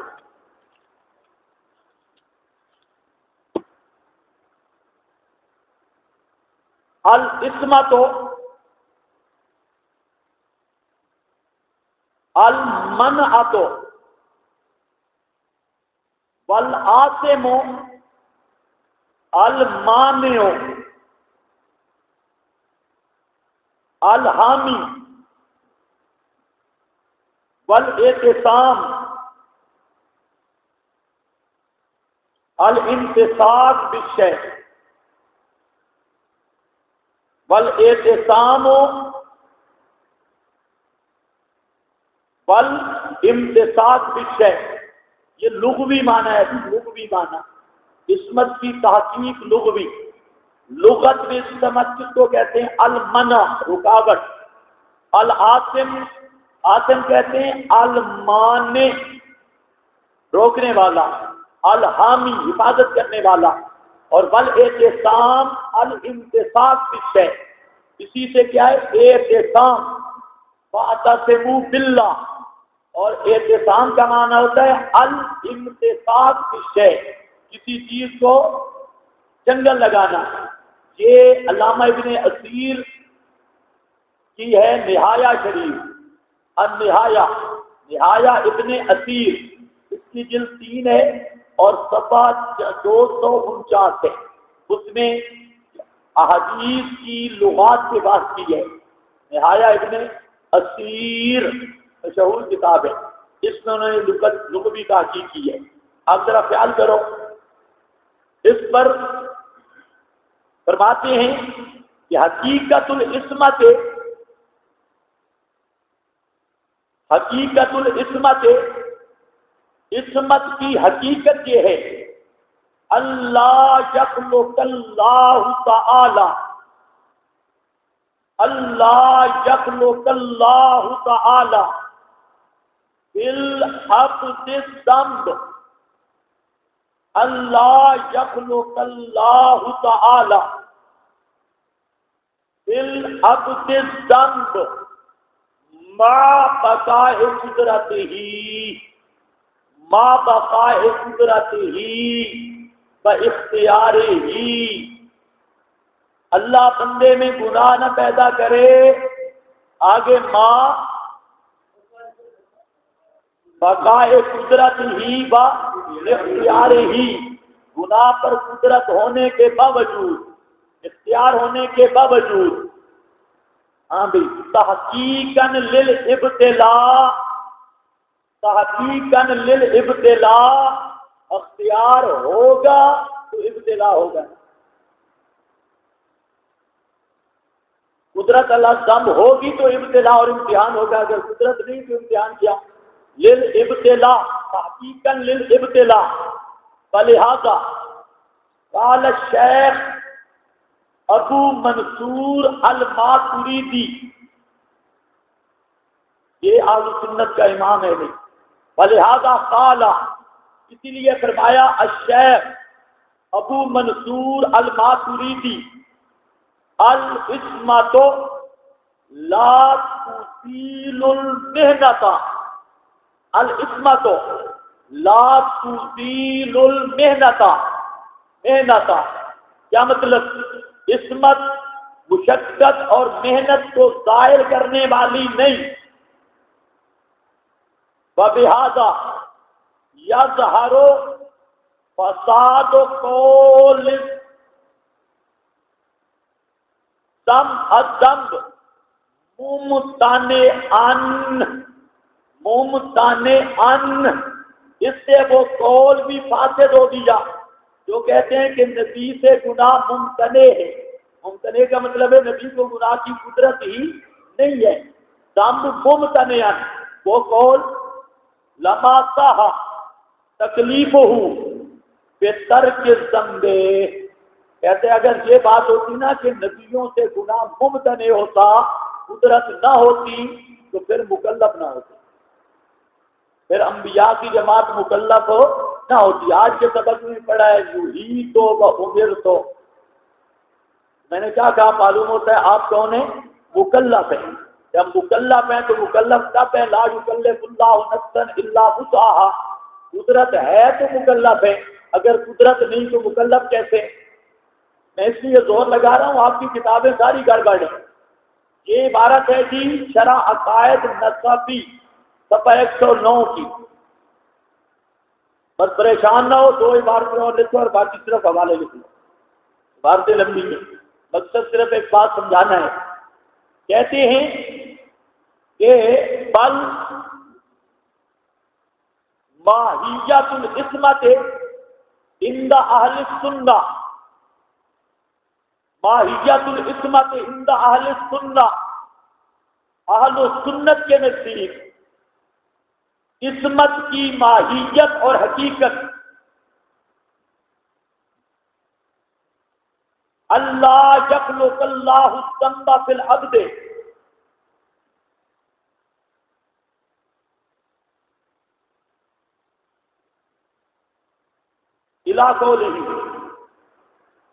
علاقوں لے اوپر جو گزرا ہے با قدرت ہی وہ علاقوں لے ہی. قال الشارع غیر المعصوم من لیس لہ ملکۃ العصمت. غیر المعصوم من لیس لہ ملکۃ العصمت، غیر معصوم ہوتا ہے جس میں عصمت کا ملکہ نہ ہو. وہ دوسری شک جو میں کہہ رہا ہوں عصمت نام ہی کس کیا ہے؟ ملکہ کا. عصمت کا ملکہ نہ ہو. لا یلزم ان یکون عاصیا.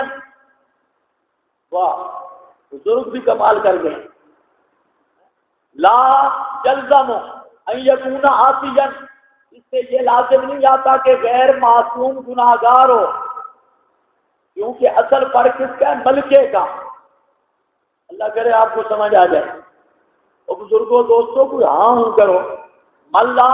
لیس لہ ملکۃ العصمت لا یلزم ان یکون عاصیا. یہ عصام ہے جی، علامہ عصام. اس بزرگ کو جانتے ہو علامہ عصام کو؟ او خیالی کی حاشیے پر اور شرح عقائد کی حاشیے پر بھی ہے علامہ عصام. یہ صفحہ نمبر 328 ہے.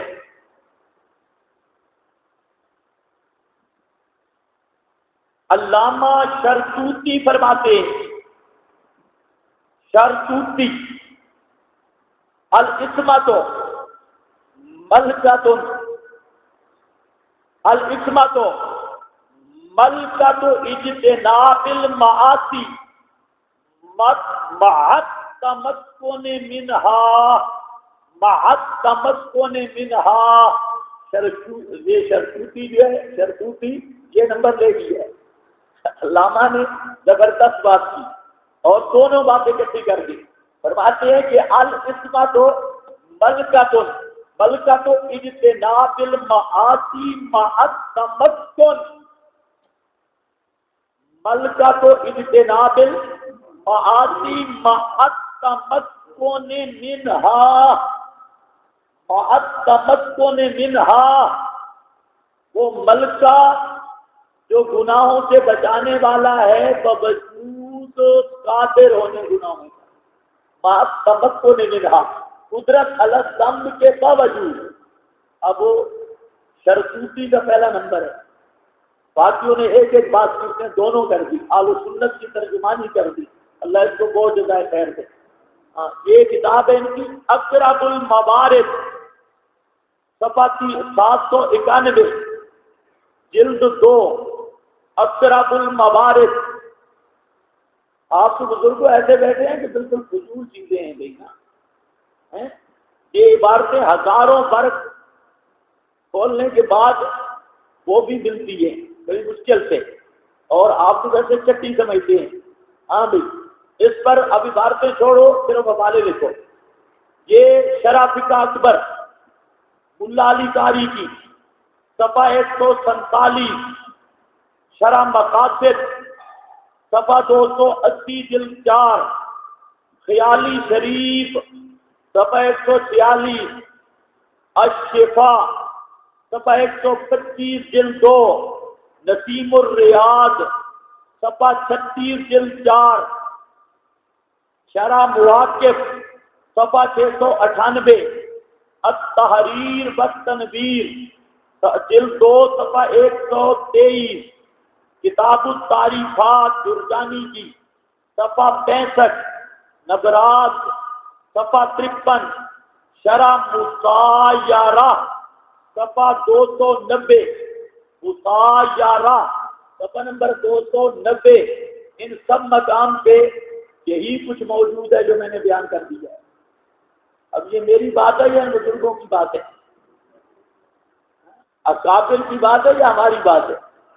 اور یہ جو اہل سنت کے ٹھیکیدار ہیں، ابل تو ان کو سنت سے مانی نہیں آتا ماشاءاللہ، لیبل لگائے اہل سنت کا، اور ان سے پوچھو تو مانا بھی کرتے ہیں شیعوں والا۔ تو شیعہ کی یہاں سنت کیا ہے؟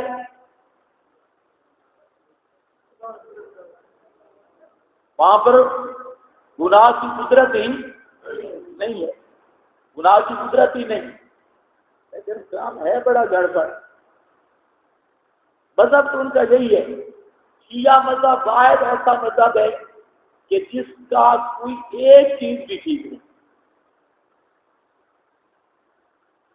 ایک، اور دوسرا شیعہ مذہب واحد مذہب ہے کہ جس کا کسی ایک مسئلے میں بھی ایک قول نہیں، ایک مسئلے میں بھی ایک قول نہیں۔ کوئی امام بیٹھا ہے، امام کہتا ہے حلال ہے، دوسرا مرید ہے حرام، ایک ہی چیز، ایک کو کہتا ہے حلال، دوسرے کہتا ہے حرام۔ بارش اب پوچھتا ہے کہ امام صاحب میں نے پوچھی فلانی چیز، تو کہتا ہے حلال ہے، دوسرے کہتے ہیں حرام، یہ کیا رات ہے؟ ایسا کہ اردو کا پٹھا تجھے پتہ ہی نہیں۔ شریعت کا ایک مسئلہ ہوتا ہے نا، امام کو اختیار ہوتا ہے، حلال کو حرام کرتے، حرام کو حلال کرتے، تمہیں میرے مقام پہ بھی پتہ۔ اور پھر ابو بصیر کہتے بے ایمان راوی ہے ابو جعفر کا، یہ جعفر صادق کے، اور وہ راوی اتنا پکا ہے کہ بہت بڑا بے ایمان، بہت بڑا، اوپر تکیہ ہے، امام صاحب بھی تکیہ کرتے، آگے راوی جھوٹا ہے۔ آپ خود اندازہ کریں کہ بیان کرنے والا خود تکیے کا مریض ہے، اور ایک مسئلے اور علت حرمت کا مختار ہے، اور بیان کرنے والا کہتے ہیں ایک مسئلے کی 90 جہتیں ہوتی ہیں اور امام کو اختیار ہے جس جہت سے فتویٰ دیتے ہیں۔ اب کون سمجھے کہ شیعہ مذہب 90 جہتوں والا، اور امام کی مرضی کون معلوم کرے گی؟ انشاءاللہ صحابہ کے دفاع میں وہاں پر بات آئے گی۔ وہ کہتے ہیں کہ تم سنیوں نے اہل بیت سے روایت کیوں نہیں دی؟ اگر امام بخاری مسلم فلاں انہوں نے اہل بیت سے حضرت فاطمہ سے روایتیں نہیں ہیں، حضرت عائشہ سے لیتے ہیں، یہ بغض ہے خاندان نبوی سے، وہاں انشاءاللہ میں بتاؤں گا کہ شیعوں نے اہل بیت سے دی ہے۔ شیعہ کے ہاں جو حضرت فاطمہ کی روایات ہیں وہاں انشاءاللہ شیعہ کے راویوں کا بحث ہوگی۔ تو یہ دوستوں بزرگوں تھوڑی سی بات ہو گئی۔ کیا بات ہو گئی؟ عصمت کا لغوی معنی اور عصمت کی حقیقت عند شیعہ و عند اہل سنہ، یہ بات ہو گئی۔ اس کے بعد کچھ اور مسائل ہیں۔ اہل سنت کے ہاں معصوم فقط انبیاء ہیں، اہل تشیع کے ہاں عصمت خاصہ انبیاء اور ائمہ کا ہے، 12 امام بھی معصوم ہیں۔ اہل سنت کے ہاں عصمت الملائکہ اور عصمت الانبیاء کا فرق ہے، وہاں قدرت نہیں جہاں قدرت ہے۔ اہل تشیع کے ہاں عصمت الائمہ اور عصمت الملائکہ کا کوئی فرق نہیں، ایک ہی ہے۔ لیکن میں حیران ہوں پتہ نہیں پھر اماموں کی اولاد کیسے پیدا ہوئی؟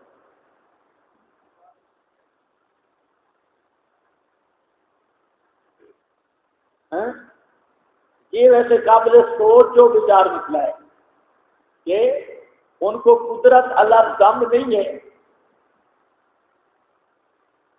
تبصرہ نہیں کرتا سمجھ جائیں تو بہتر ہے.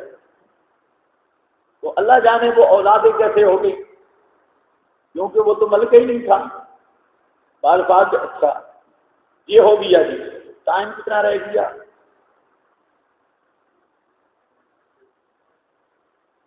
بڑا ٹائم ہے جی، اللہ برکت ڈالے گا. اور ٹائم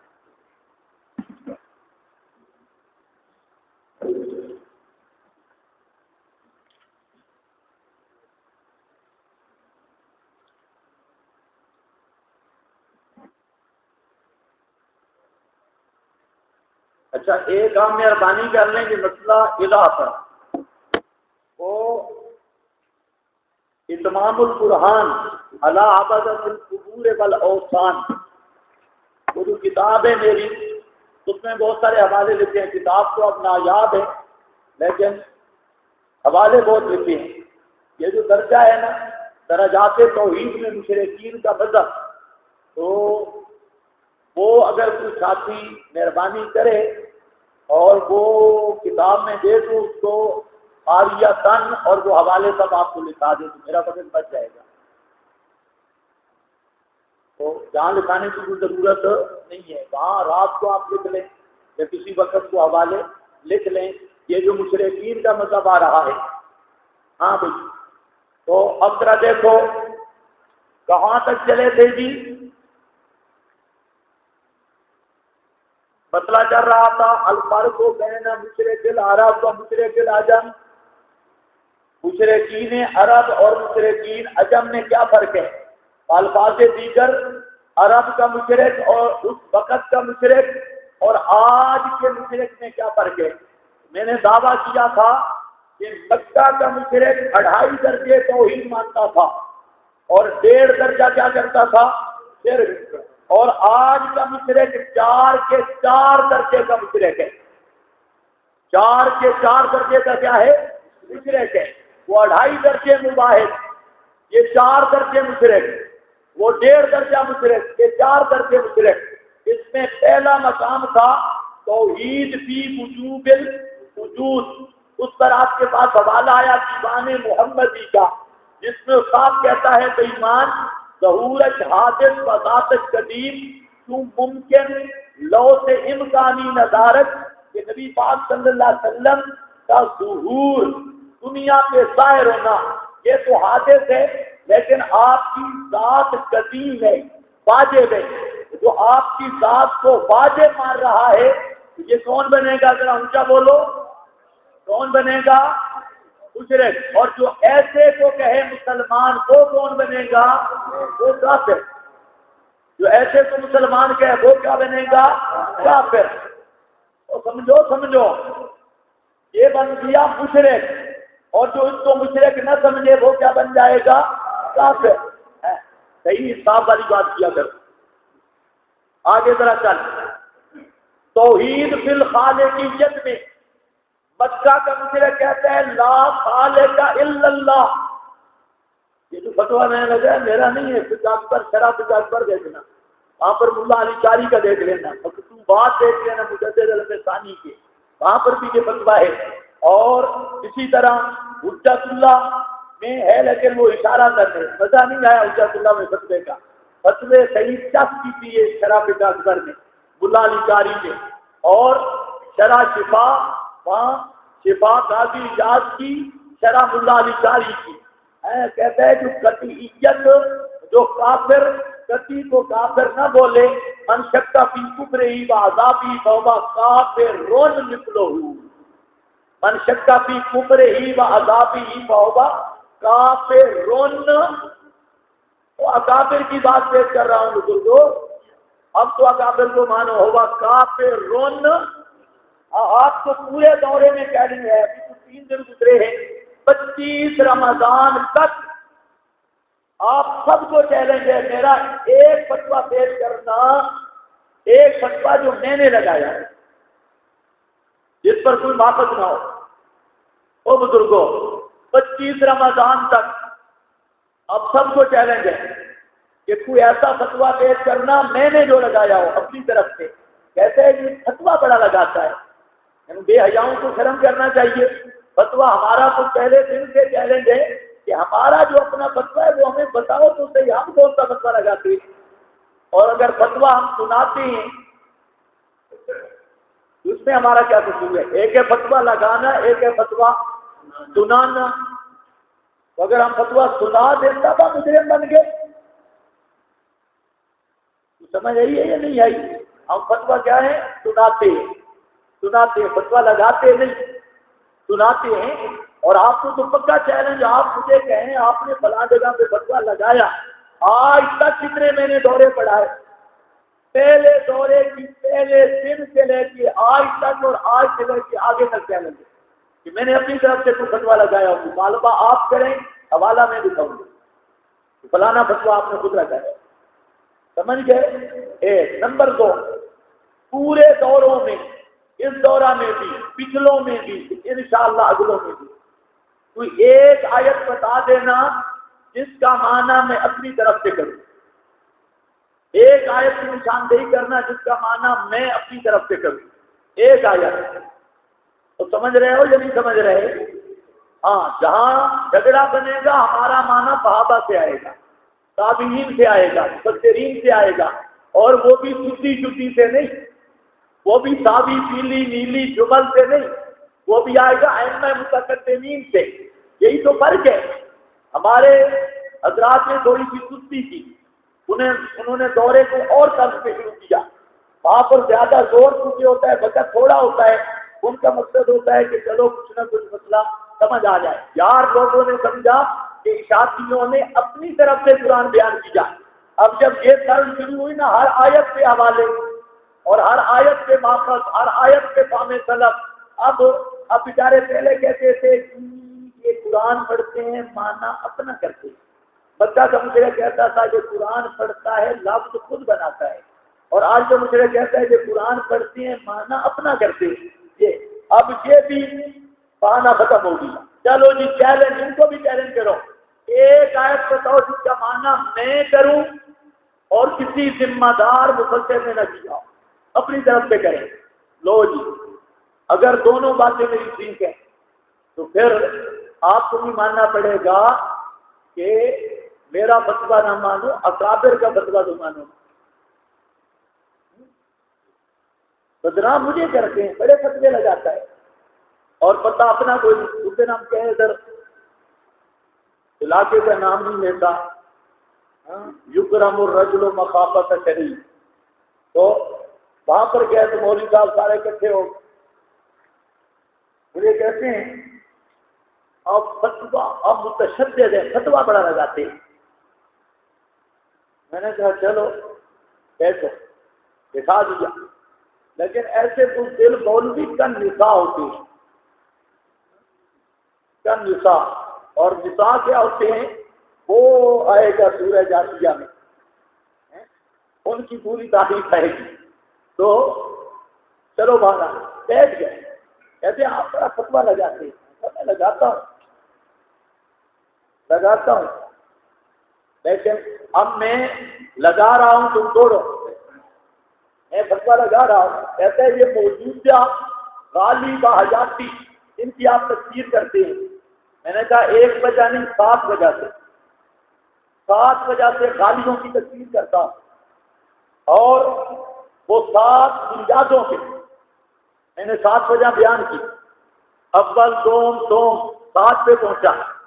تو میں نے کہا کہ اب مسئلہ یہ ہے، وہ سنتے رہے بڑے خشوع سے 7 بجے پوری۔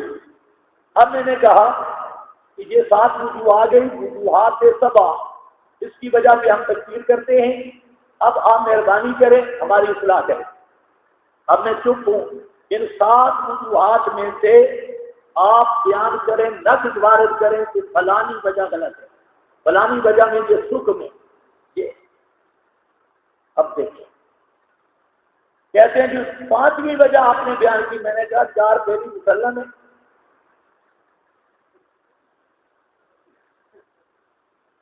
5ویں وجہ پہ اعتراض ہے نا، 4 پہلی، اگر ایک بھی پہلی مسلم ہے تو کافر تو وہ بن گئے۔ آپ کا اعتراض 7ویں پہ ہو، 5ویں پہ ہو، 6ویں پہ، ایک بھی وجہ کفر کی بن جائے، ایک کفر کی وجہ سے بھی بندہ مسلمان رہتا ہے، قادیانی ختم نبوت کا انکار کر کے مسلمان رہے گا، باقی سیدھا سادہ مسلمان ہے، لیکن ختم نبوت کا کیا کرے؟ انکار. کیا کہیں گے؟ ایک آدمی بالکل سارے ضروریات دین کو مانتا ہے اور صحبت ابی بکر کا منکر ہے، کیا ہوگا؟ اب تو بولو. ہاں اب تو سب کتابوں میں لکھا ہے من انکر صحبت ابی بکر فہو کافر. ہر جگہ پہ لکھا ہے من انکر صحبت ابی بکر فہو کافر. ایک آدمی بالکل سیدھا سیدھا سادہ مسلمان ہے اور بڑا نمازی، تہجد، چلے سال سب کچھ کرتا ہے، نیک آدمی ہے، لیکن کہتے ہیں ابو بکر کو صحابی نہیں مانتا، وہ چٹا کافر ہوگا، چٹا کافر. تو ایک وجہ بھی پائی گئی تو کیا بن جائے گا؟ کافر. ادراج سے کیا رہا ہے؟ پانچویں وجہ پہ کہتے ہیں ہمارے اکابر نے تذکیر نہیں کی. اچھا اب پہلی وجہ پہ اکابر نے تذکیر نہیں کی. پہلی وجہ میں نے یہ بیان کی کہ یہ مسئلہ علم غیب، حاضر ناظر، نور بشر، پکار کل، شور و پکار، ان مسائل کو فروعی سمجھتے ہیں. ان مسائل کو کیا سمجھتے ہیں؟ فروعی. اور کہتے ہیں یہ فروعی مسئلہ، علم غیب کا مسئلہ فروعی ہے، حاضر ناظر کا مسئلہ فروعی ہے، پکار کل کا مسئلہ فروعی ہے، غیر اللہ کی دعا پکار کا مسئلہ فروعی ہے. اور ان عقائد کے حاملین اور ہمارے عقائد میں کوئی فرق نہیں، ہم ایک ہی چیز ہے. یہ کہتے ہیں وہ بھی مسلمان، ہم بھی مسلمان. میں نے کہا یہ پہلی وجہ ہے.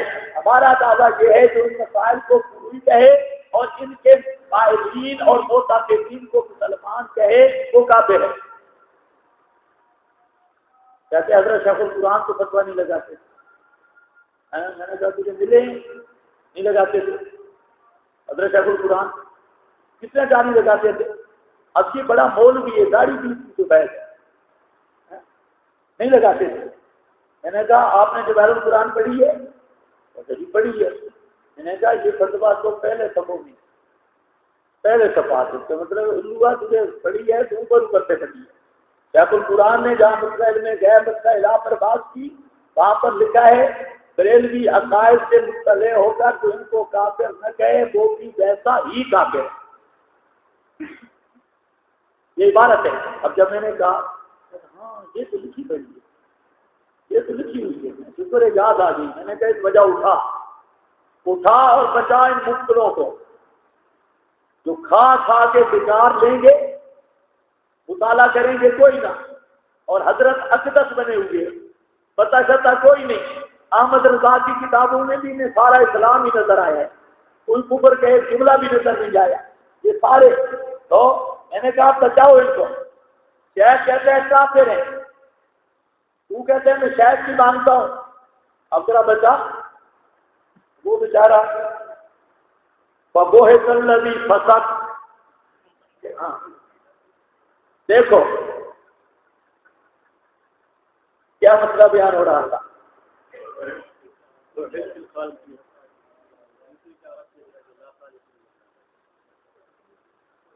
اچھا جی، توحید فی الخالقیت، اس میں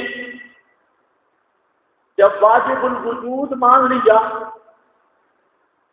تو خالق بھی تو مان لیا، دونوں ایک ہی درجے ہیں. ایک دوسرا عمر اچھروی مناظر اعظم، اس کی کتاب ہے مکیات حنفیت، اس میں لکھتا ہے کہ صفات خلق اللہ نے حضرت عیسیٰ کو عطا کر. وہ آپ جواب پڑھ چکے انی اخلق لکم والا. صفات خلق اللہ نے حضرت عیسیٰ کو عطا کر دی.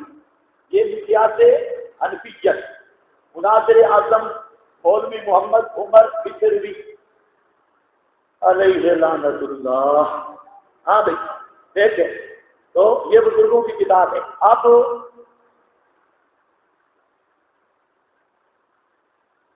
تیسرا درجہ توحید فی التدبیر والتصرف میں نے آپ کے سامنے بیان کیا. اس کے کتنے درجے ہیں؟ بولو نا کتنے درجے ہیں؟ 2. نئی مخلوق تو میرے پاس نہیں لگی. ہاں میرا خیال ہے کچھ جنات کی دورہ پڑھنے آ جائیں. تو یہ کون سا درجہ ہے؟ پھر تصرف بس تدبیر، اس کتنے سے ہیں؟ دو، امور عظام بڑے بڑے کام، امور حقیرہ چھوٹے چھوٹے کام۔ عظام بڑے بڑے کام کل میں نے سمجھا دیا تھا، سورج کا نظام، چاند کا نظام، بار و پر کے انقلابات، تبادل و تناسل کا نظام، یہ بڑے بڑے نظام جو ہیں مکہ کا مشرک کہتا کہ ان میں متصرف کون ہے؟ صرف اللہ۔ اور جو حقوق حقیرہ ہیں ان کی کیا کرتا وہ تفسیر۔ اب اس پر تھوڑا سا حوالے دیکھ رہے ہیں، جہاں پر فرماتے ہیں حضرت شاہ ولی اللہ رحمۃ اللہ تعالی علیہ فرماتے ہیں والمشرکون وافقوا المسلمین والمشرکون وافقوا المسلمین فی تدبیر الامور العظام فی تدبیر الامور العظام۔ مکہ کا مشرک اس بات میں مسلمانوں کے ساتھ متفق تھا کہ بڑے بڑے کام کرنے والا کون ہے؟ صرف اللہ۔ بڑے بڑے کام کرنے والا کون ہے؟ صرف اللہ۔ یہ کس کا نتیجہ تھا؟ مکہ کے مشرکین کا۔ یہ حوالہ ہے جناب حجت اللہ البالغہ جلد 1 صفحہ 120 اور صفحہ 59۔ دوسرا حوالہ فرماتے ہیں این مشرکہ در خلق جواہر و تدبیر امور عظام ایک یکرا شریک نبی داستان۔ کہتے ہیں این مشرکہ یہ مشرک کون؟